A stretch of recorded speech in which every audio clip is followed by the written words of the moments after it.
Yon. Magandang umaga mga Kajin Bulag. May followers kaya kami ngayon dito. Kung sakali lang, punta mo lang ako doon sa loob. May pangtanghalian ka na 200 pesos dito sa Mr. Ben Tapsilogan, Tagaytay. Naka black t-shirt ako. Let's gin! Mga Kajin Bulag, tapos na kami ngayon kumain ng pamilya ko. Ngayon, ang gagawin natin dito, wala rin naman pumunta. May pagbibigyan na lang tayo ngayon dito sa 200 pesos with the sticker natin mga Kajin Bulag. Abangan nyo na lang kung kanino natin ito ibibigay.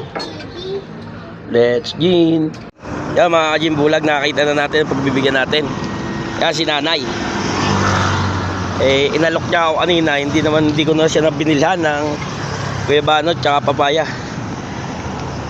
Na hindi na ako bibili, bibigyan na lang ito ng munting papasko, halagang 200 pesos. Yan, sana yung makatulong po sa inyo. Ay, salamat po. Pangkain nyo na rin po yan, Nay. Salamat po.